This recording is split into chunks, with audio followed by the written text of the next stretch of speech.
You have to imagine that all this land around that you can see was one big swamp. We had small rivers running through some sandbanks, but it was one big swamp here. But the people still wanted to live in this area, so what they did, they dig small ditches to the surrounding rivers. So small channels to the surrounding rivers so the water from the land could go into the ditches and out to the surrounding rivers. We are surrounded by rivers here, the river the Lek, the river the Oblas right here. We dig trenches so the water could go out. So we started drying out this land, but this land here is peat ground. Does everybody know what is peat ground? Peat? No. Peat, yes. So peat ground is layers of dead plant materials stacked on top of each other. And when you dry that out, it acts a little bit like a sponge. So it shrinks. When it gets wet, it expands. But now we started getting out all the water, so the land started shrinking and also sinking. We didn't really notice because everything around us started sinking with us. Until now, because we went so low that the water from the rivers started coming back in. So we solved the problem of drying out the land, but now we got the water from the rivers coming in. Then around 1530, we had a very big flood, the St. Elizabeth flood. And during that flood, we had a family here living here. The water started rising, so people ran to the highest point in the environment. Most of the time back in the days was the church, or one of the levees, or dijken. So they ran away from their house, but they forgot their most important thing. Their puppy. No, their child. Oh. The child was still in the cradle, laying in the cradle, and got lifted up by the water and floated all the way from the village over there to the levees and dijken over there in Kinderdijk. That's where they found the cradle with the kid inside, and on top of the cradle was a cat balancing the cradle in the water. And that's how it gets the name Kinderdijk. Kinder, which means child, and dijk means levee. It's a little bit of a romantic story. There's also a story that the children made the dijk, so child labor. You can choose which one you like the most. First one a little bit more romantic, but the story of Moses sounds a little bit the same also, so I don't know if it's correct. That was 1400, so now the water from the river started coming in. We came up with a new idea. We built levees and dijken all around the rivers, so the water from the rivers couldn't come in anymore. But then we created a new problem because now the water couldn't come out. We created like a bathtub, you could say. The water came in from the sky, but we couldn't get it out anymore. Around late 1500s, the Dutch started making trade all over the world. Conquered parts of Indonesia, South Africa, and even New York was once called New Amsterdam. We didn't like it too much, so we sold it back to the English for 1 ton of pepper and 1 ton of salt. Back in the day, pepper and salt, very expensive. We have a saying in the Netherlands, peperduur. It means as pepper as expensive. Because we Dutch, we didn't have any of these luxuries like salt and pepper. It had to come from very far. We only boiled potatoes, we boil some kind of vegetable, we smack it together, and that's our Dutch cuisine. So we don't really have Dutch cuisine.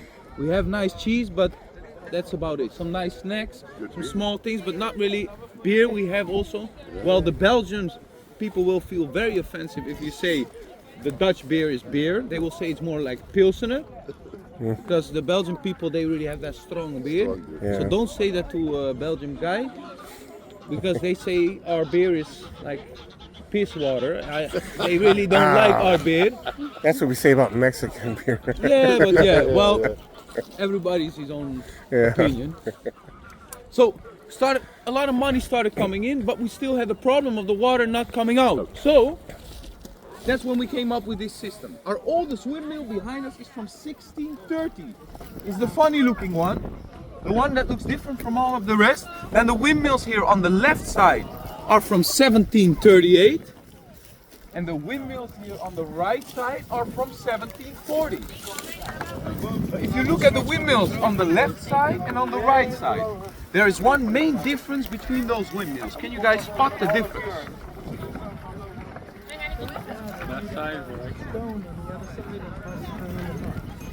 What did you say? So They all spin on top. The whole thing there spins like the whole block spins. But here is only the top part that spins around, so it's way lighter to spin around. But the left side indeed is made out of brick. But brick is a very heavy material, and this land around here is very swampy, so the windmill started sinking into the ground. That's why 2 years later they made the windmills on the right side out of thatched roofs. And thatched roofs is reeds. Reeds, we all know what is reed? That's material that grows right here. All this brown stuff on the side of the water. It's way lighter than brick, so that's why we kept the windmills up on top. I'm going to invite you to come a little bit closer to this map where it's standing right now, and I'll give you a little more explanation about it.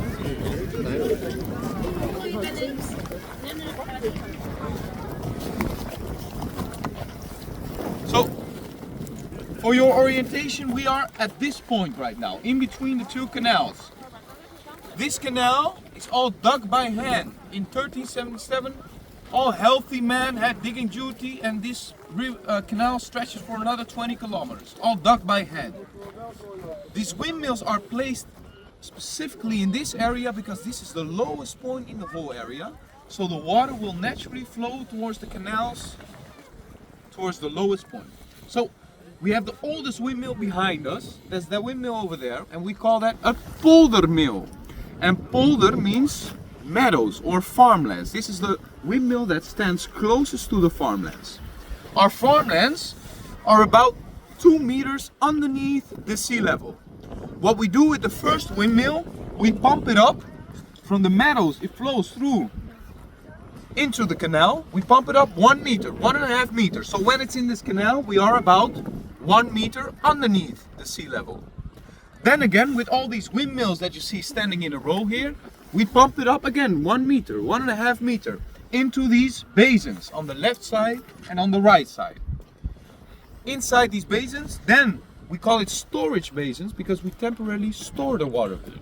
Why? Because the river the Lek is a tidal river. It has high tides and low tides, and we cannot let the water out on a high tide, otherwise everything will flow back in.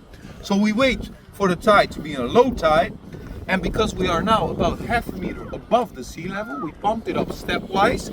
We can naturally let the water flow out towards the river, and from the river into the sea, and we never want to see it back again. So all of these windmills that you see here, they all still work, they all still operate, and we've assigned millers to each individual windmill to take care of the windmill. They all live in them except the 2 museum windmills. So we used to rely on this system, but in 1838 we got the first steam pump that took over the job of most millers.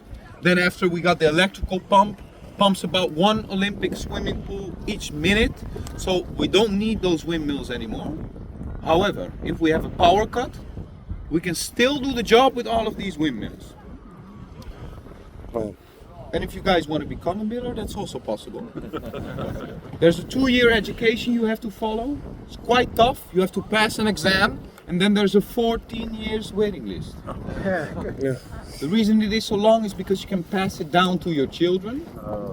So this windmill, for example, it's already the 11th generation that's staying in the same windmill. Wow. Now, I don't want to break anything up between you guys, but there is a shortcut. You can always marry a miller. For the gents among us, we also have female millers around. So there's a lot of options. That's the quickest way to get in a windmill. So far, you guys have any questions? Yeah, right. So when these guys pump it out, does each one of these have a pipe or something that goes to the sea, or does this one No, pump so to this they're one? all being They scooped all up with a pump in the scooping same. wheel.